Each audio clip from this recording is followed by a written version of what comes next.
Hey everyone, how's it going? Thanks so much for tuning in. For today's video, we're going to be taking an in-depth look at the Infiniti Q60 Red Sport 400. In this review, I'm going to start it up, show the engine, get an exhaust clip, and go over the performance data. I'll also take it for a thorough drive and show you many of the unique aspects throughout the interior as well as exterior. If you enjoyed this video, be sure to leave a like below. So without further ado, let's go ahead and start her up and let her run.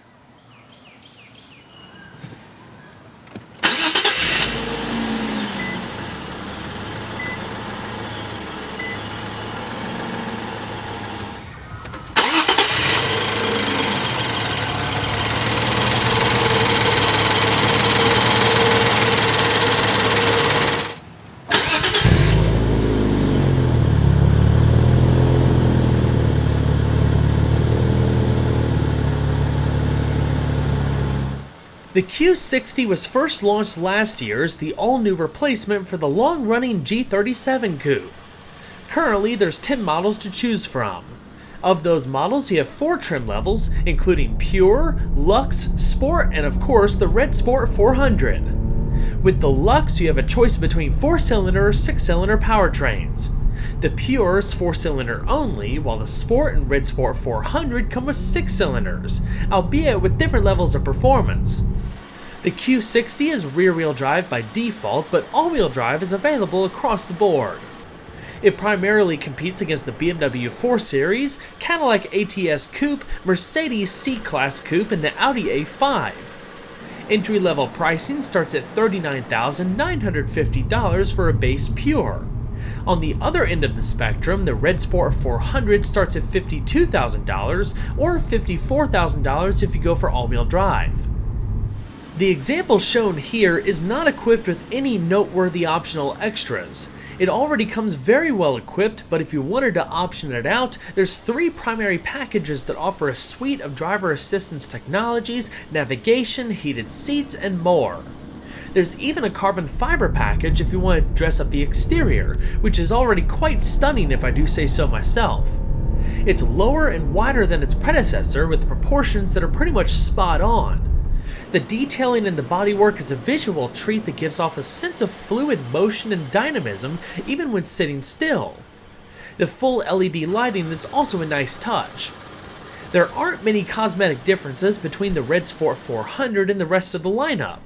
Changes are limited to red S badging and brake calipers, unique exhaust tips, and different wheels.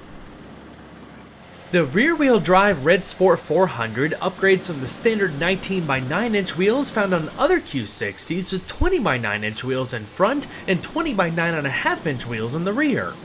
The tires are also staggered, 255/35 and 275/30 respectively. Together, they give the car a more aggressive stance while improving handling thanks to the added grip. The all-wheel drive version uses the 20x9-inch wheels and 255/35 tires at each corner. Across the Q60 lineup, there's 2 braking setups.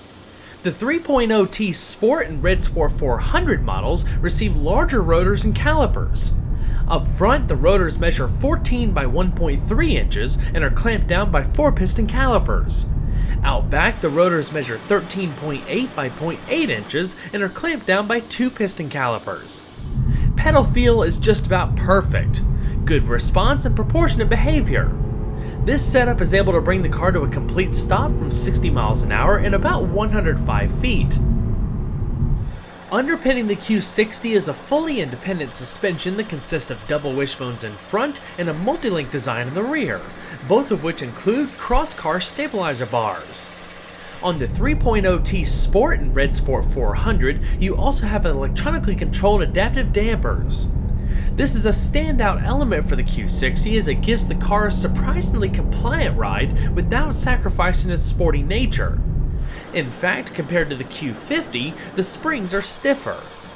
The Q60 feels more buttoned down and planted to the ground. It slices through corners with poise and precision. Infiniti has 3 steering setups for the Q60 lineup.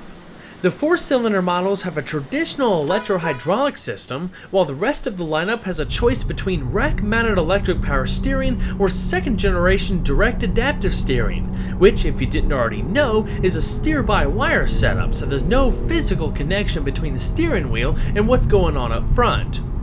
I've never been able to try out the DAS setup, but it's an interesting concept nonetheless. Infiniti claims that it transmits the driver's input to the wheels faster than a mechanical setup, while requiring fewer steering corrections. This car had the standard setup that offered a balanced and responsive feel with an overall ratio of 15:1. It took about 2.7 turns to lock and features a 36.7-foot turning circle. The Q60 offers a 3-engine lineup that includes a turbocharged 2-liter 4-cylinder and 2 twin-turbocharged 3-liter V6s. Each engine features aluminum construction with 4 valves per cylinder, variable valve timing, and direct fuel injection. The 4-cylinder develops a respectable 208 horsepower and 258 pound-feet of torque. The 2 V6s are distinguished by the amount of power they produce. The standard configuration develops 300 horsepower and 295 pound-feet of torque.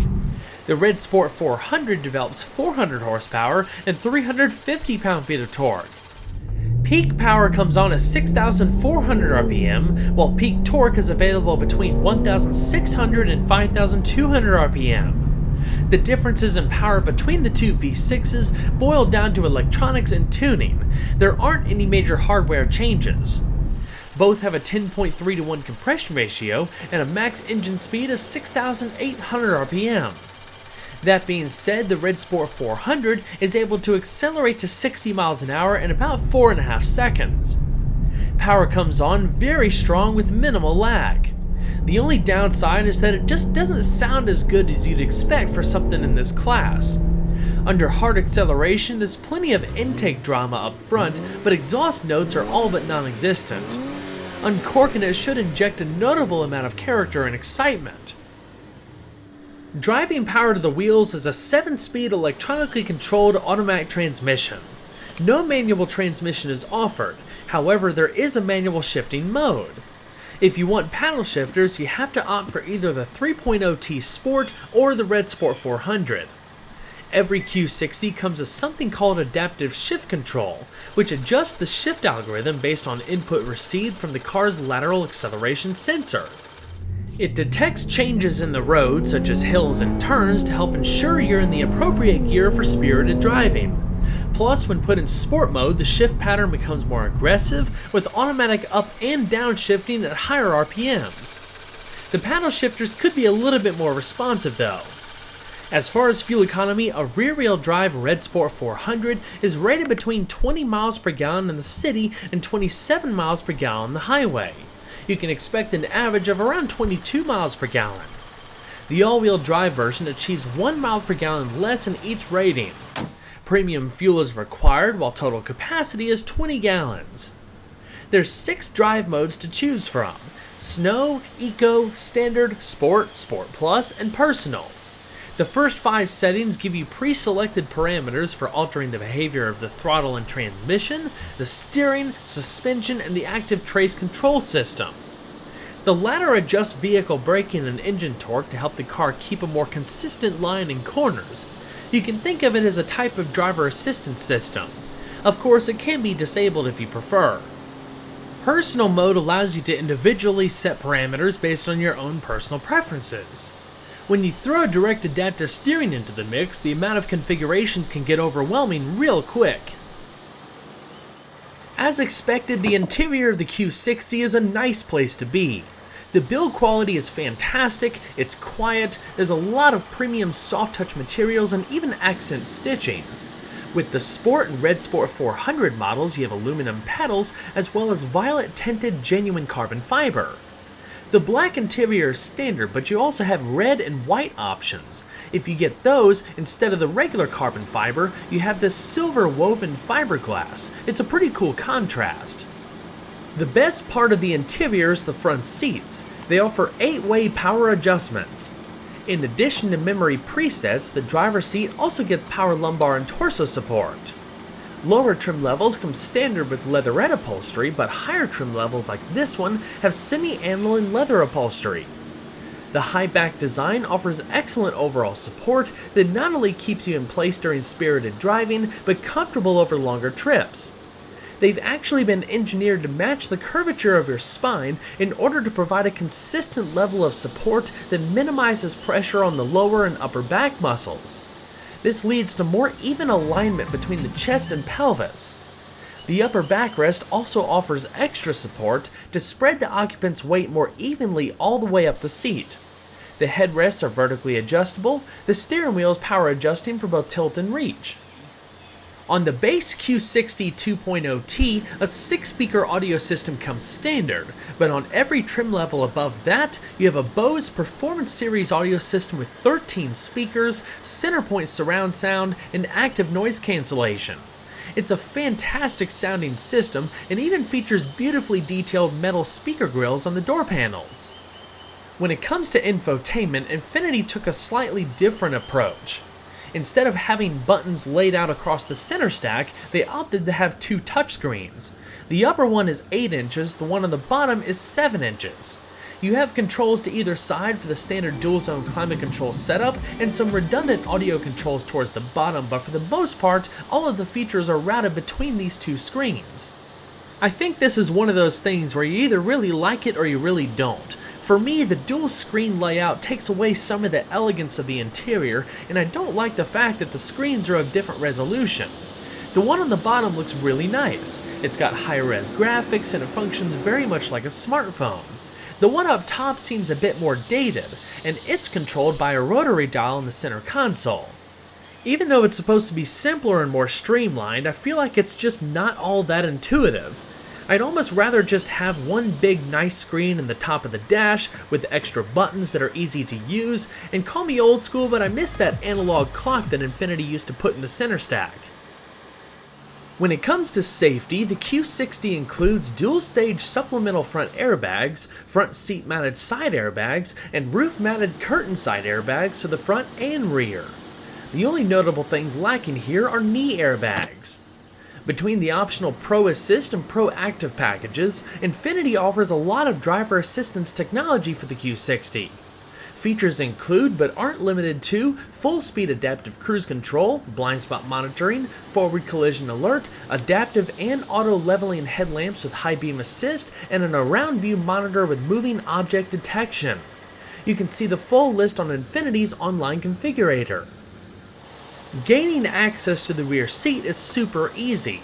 All you have to do is tip the backrest forward and hit the little button on top. An electric mechanism then takes the entire seat assembly forward all by itself. As someone who's 5'10", I didn't feel like climbing into the back seat was any more difficult than the other vehicles I've driven in this segment. Leg space is actually pretty decent. The biggest rate limiting factor for the Q60 though is going to be headspace. Because of the sharp angle of the roofline, it cuts down on headspace quite a bit for taller folks. I could make it work, but it's not something that I'd want to sit in for a longer period of time. A smallish trunk is to be expected from any vehicle coming out of this segment, and the Q60 is certainly no exception. Out back, you have 8.7 cubic feet worth of cargo space. If that's not enough, you can fold down the back seat to expand the usable space all the way to the front seats, especially helpful for longer items. Underneath the trunk floor is where you would find all of your tire changing equipment. To either side, you'll find provisions for a cargo net. There's also LED illumination. Now let's go ahead and see how she sounds.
Well, everyone, I hope you enjoyed the in-depth look at the Infiniti Q60 Red Sport 400. Be sure to stay tuned next time, leave a like if you enjoyed the video, and subscribe today. There's always a lot more where that came from. Take care, everyone.